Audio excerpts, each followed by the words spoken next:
From hipster-style food trucks to third-wave coffee to farm-to-table dining, when it comes to global food trends, you'll most probably find them here in Manila. On the surface, these may all seem like another set of fads in the making, but scratch beneath it and you'll find a deeper motivation behind this fascination with a more authentic and traditional way of cooking. In this episode, we sit down with two French culinary legends and find out what's behind this worldwide yearning for artisanal dining and how all this is influencing a generation of Filipino chefs and bakers. So join us at our table. I'm David Celdran, and this is Executive Class.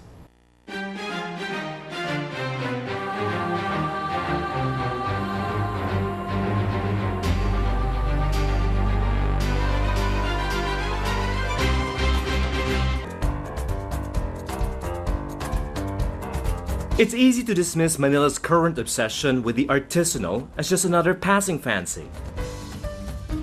And though there's an element of hipster hype beneath the current trend for food and beverage crafted by hand,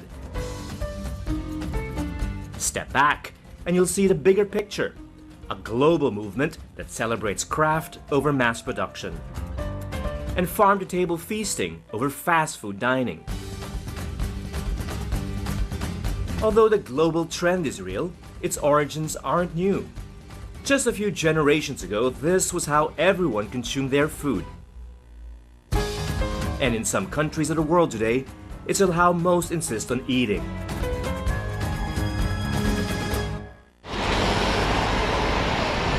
France is one of the last bastions of the slow food movement, though even here, processed and fast food is gaining.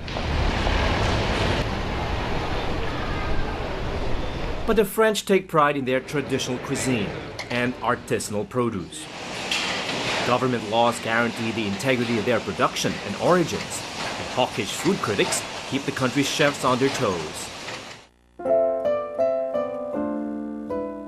It's what makes French cuisine and French chefs the most influential in the globe. Among them, Alain Ducasse, who leads the world in Michelin stars, with 3-starred restaurants in 3 separate cities, a feat no other chef has achieved. Ducasse's influence extends beyond his global network of restaurants and bistros. Apart from best-selling cookbooks, his culinary schools for professionals and amateurs have produced a new generation of chefs around the world, including the Philippines through the Ducasse Institute, a partnership with Enderun Colleges. His latest venture here is a culinary program developed for underprivileged youth at the Tuloy Foundation of Don Bosco in Muntinlupa. Ducasse was in Manila a few months ago to visit the scholars at the foundation and to raise funds to sustain the program through a charity auction and dinner prepared by his hand-picked team of chefs.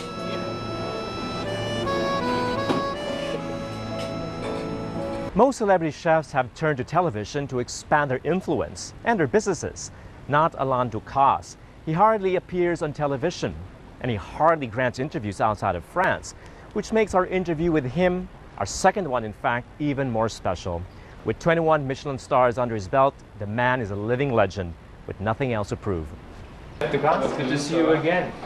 Ducasse is regarded as one of the most influential chefs of all time, and his back-to-basics philosophy has made many in the restaurant business rethink their ways. Perhaps it's because of television, but chefs are treated today like rock stars. And how do you think it's best to use this influence to change the world? Je crois davantage à ce que les peuples. What would be more positive is to make people understand that they need to eat less fat, less sugar, less salt, and use their local traditional culinary culture. That would be a positive influence. That's much more important than using wild plants too. Et que si on veut protéger cette planète, il faut consommer. It would be to convince people to feed themselves in a more reasonable way. Of course, enough food for everyone, and less animal proteins, and in a more sustainable way. Although Ducasse is uncomfortable with a celebrity image, even camera shy, in reality, he is a rock star among chefs and has wisely used his popularity to preach the gospel of healthy, local, and sustainable eating. While his contemporaries have wowed the critics with molecular gastronomy and trendy creations, Ducasse prefers honest, authentic, and responsible cooking. You've shown the world that there's elegance in simplicity, but how do you reconcile simplicity with the need to offer diners a novel experience and new dining experiences? Et le danger d'être simple, c'est de ne pas être simpliste. Et l'idée de faire... Being simple is to become simplistic, and that's not what it is. So it's all about cooking something that's right, and that people can understand what they eat, can recognize what they eat. So it's just being simple and just. When his 3 Michelin-starred Alain Ducasse at Plaza Athénée reopens this year, Ducasse says he'll introduce a new menu of vegetables and fish exclusively.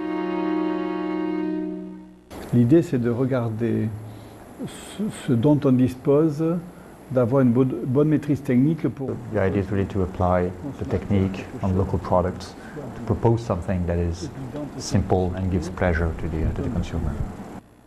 C'est pour ça qu'on a du mal, c'est pour ça qu'on est commis. That's why you start as a commis, because... That's why you go to school.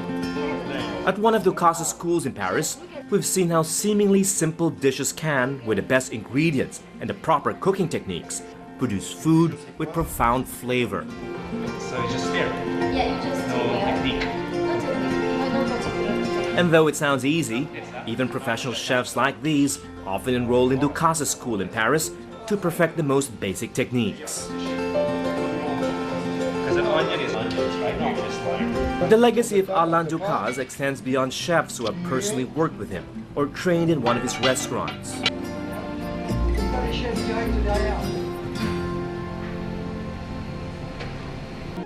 And that's all for this episode of Executive Class. I'm David Celdran. Thanks for watching.